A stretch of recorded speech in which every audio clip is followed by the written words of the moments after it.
Thanks. Hey, everybody. Hope you're having a great time in Dallas. I know this event has exceeded my expectations already. Really enjoyed the program the SEC put on last night at the theater.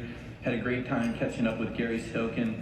And, while I was talking with Gary, and you know him as the president of the Peach Bowl, I just thought, what a great opportunity this is for us to network. And so much of our job now, we're pinned down behind our computers and, aggregating one another off the internet, but we really don't get that FaceTime. Even at the game, used to be the deadline was at 7, 8, 9 o'clock, and you had until then to get your work done and plenty of time to visit. And now it's all immediate. It's all right now. And I think that's even more reason to be a part of the Football Writers Association of America, because it is a giant networking opportunity.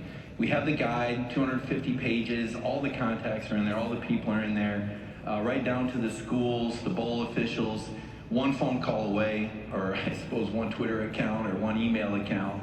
But having those resources at your hands for $50, it's really not much. And there's a lot of other benefits that go with it. Obviously, there's corporate discounts involved with Hertz and 247 Sports. I've got to write it down because there's a lot that we do. The Volney Niece Scholarship is something I really wish I would have taken better advantage of. You can have your kids apply for the scholarship, and it helps pay for their education, and they're eligible just because you're a member. Again, $50 ain't much for that opportunity to get scholarship money for your kids this day and age, certainly. I want to take a moment to recognize some winners, because in our business we're always talking about the exploits of other people. But we've got a lot of winners in our room that won writing contest awards, and I told Brent Zimmerman from Houston that I was going to recognize him last year, and I totally forgot. So Brent was our beat writer of the year a couple of years ago, and his story kind of affected all of us. I don't know about you, but a couple of years ago in Hoover, when we learned that Texas and Oklahoma were joining the league, I mean, it was exciting, but it was a giant pain in the, It's like, wait a minute, scrap the budget, that big story I was working on. So Brent, thank you for breaking the news in the middle of the SEC Media Days when we had all this other stuff we were working on. But congratulations to him. Last year, Angelique Shingalis, I think a lot of you might know her from the Detroit News. She's covered Michigan for a long time. Her and Scott Dockerman, a guy that covers Iowa, also a really well-known guy that works for The Athletic. They were the winners last year. There's a lot of former beat writers of the year that are in the room or here at the event. I know Ross Dellinger's around, and of course Ross is a superstar. He's also the Football Writers President this year. I think he represents us really well. Dennis Dodd, I don't think there's an award that he hasn't won. We see Dennis everywhere, literally running around when he's not breaking news and winning writing awards. Brett McMurphy, I think we see Brett with a lot of scoops. He's another former beat writer of the year. These are really cool contests to aim for. I don't think anybody gets into our business to win awards. We write about other people winning awards, but it's pretty cool when you get recognition for doing your job and doing your job well and finding new ways to do the job, especially with today's technology. It used to be just writing awards, but now I know, when I try to enter these awards, there's a lot of things that are moving in there, podcasts, tweets that I put out with short little hot takes. It's almost like, how creative can you be, to continue to expand and make yourself better in our business. And so that's one more reason to spend that $50 to make you eligible to win these writing awards. In fact, I was able to get Tiger Richardson, Steve Richardson, who's based right here in Dallas, and he's truly the leader of the Football Writers Association of America. If you don't know him, you should know him. I was able to get him to extend the writing contest one more day. I got an executive decision made, so I was really pleased with the fluidity and flexibility that Steve affords us. And the truth is, it is a grassroots organization. Even though you see the football writers out there prominently, we're associated with the Outland Trophy and the Nagurski Trophy as well. The Eddie Robinson Coaching Award. I mean, this is a grassroots organization. It's made up of the membership. I mean, Steve directs the traffic from here in Dallas, but the president, the board, the All-American committees, which all the members are eligible to become a member of, vote for. We really do represent our business well.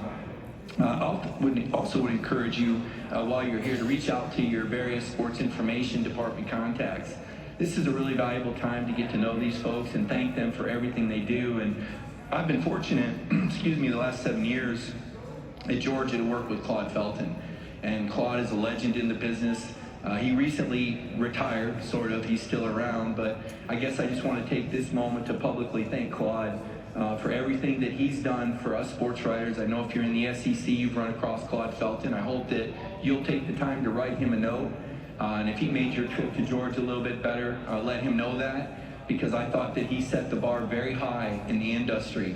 And I know that he's very well respected. So I want to just publicly thank him personally, because he meant a lot to my career to have someone like that to work with. I've been fortunate to cover a lot of different programs at Alabama and Auburn and Tennessee, and ran across a lot of talented people there as well. But Claude, very special guy that just retired. So I want to publicly thank him. I also want to congratulate the Sports Information Department staffs at LSU in Kentucky. They were recognized for our Super 11. And if you aren't a member, you may not know what that is. If you are a member, you certainly know what it is. And that's where we take our time to evaluate the sports information departments and decide who we think did the best job. And it's not always a level playing field, because we all want access and we all want interviews, and clearly sports information departments aren't in charge of that. They do what they can do. Some places have different policies that might hamstring a little bit. I mentioned Georgia just a second ago. Kirby Smart, not exactly the most accessible coach out there. That kind of hamstrung Georgia a little bit in their ability. They were winning it every year. But LSU, Kentucky doing a really good job, and so congratulations to those sports information departments. Also want to recognize a couple former presidents that are in the audience.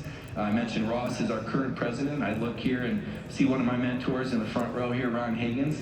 Can't say enough thanks for what Ron has done for me in my career. Again, another football writer's contact. Can't stress enough the value of the networking. It goes beyond the stories. It's into your personal life. Hey man, in fact, I think it was 2001, Ron, when I flew here to Dallas and interviewed with the Dallas Morning News. And I don't know, I'm sure there's somebody from Dallas. I hope I don't offend anybody, but I'm guessing they weren't here still in 2001 when they would put the newspapers up on the wall and put red lines through everything. But that was my cue from Ron that may not want to make the move to Dallas. No offense, I love the city, but I think it worked out for me pretty good in the SEC. So those networking opportunities and talking to people that have been there and done that, they can give you advice, really have made a difference in my career. I see Wally Hall was here earlier, obviously from Arkansas. I think everyone knows and loves Wally. And again, I mentioned Dennis Stott. I told you he was everywhere. He was also a football writers president. So I can't thank Tiger Richardson enough. I've been a part of the organization since 1997. I got into it because there was a writing contest where you could win money, which is pretty cool. I mean, plaques are nice, but I don't know where mine are at. But I know that the check cashed. And if you have an opportunity to make a few extra bucks entering a writing contest, it's worth doing it. And that's how I got involved in '97. And Steve Richardson, kind of brought me along and gave me opportunities to serve on the board and as a president as well back in the day. And that's where I got to meet a lot of these people. And it really helped me throughout my career. So strongly encourage all of you to be involved in this. I guess one more shameless plug. A few years ago, I went to Steve with the idea of having a first-year Coach of the Year award named after Steve Spurrier. And it was one of the best things that could have ever done. I called Coach Spurrier and I asked him if he wanted to be associated with the award. And the reason he wanted to be associated was because he wanted the 1990 Florida Gators to be recognized for winning the SEC. It was they didn't win it officially on a technicality, and I won't give you the story. You can Google search it, I guess. But the reason Spurrier wanted to be associated with this award is so that he could talk about his 1990 Florida Gators that did not get the credit they deserved. And at the time, I thought, wow, that's kind of holding a grudge. That's holding it back there, Coach. But, I've done this award 3 years now, and we go down to Gainesville every year, and Chris Doring of the SEC Network, who played for Coach Spurrier, kind of underwrites it. Chris is a very successful businessman, in addition to being an incredible commentator on the SEC Network. And since going down to Gainesville, now I understand it. There's a culture there, and all those 1990 Gators come out and really celebrate Spurrier and really celebrate the area. And I see a lot of the media guys from Florida that were around that had the opportunity to have those touch point moments and really appreciate what this sport is still about. And I know things have changed with the NIL, and I wrote my own story about whatever tickets today and finding players, but at the root of it, it's still a cultural phenomenon that no other sport can touch. There's nothing like college football. I know you guys enjoy it as much as I do, whether it's the bands or the press box or the camaraderie of the fans and the apparel, but it's really different. There's a lot of love for the sport, and I feel really privileged to have been able to cover the sport, I guess, the last 31 years now. And again, I couldn't have done a lot of the things that I did without the opportunities that I got through the Football Riders. So I know $50 is $50, but trust me, it'll be the best $50 that you ever spent. Go to FWA.com, check it out, dig into those resources, and make the most of the rest of your week. Go to the event tonight, network like crazy, spend time with your friends. These are the memories that you're going to keep with you. These are the relationships that are going to make the difference down the line when you're calling for that career advice, or when you need that other opinion on that story, or maybe that contact you can't get. These are people you're going to meet through the network and the Football Writers that are going to help you out the rest of your career. So enjoy the rest of the week, and thank you for the time. Thank you, Mike.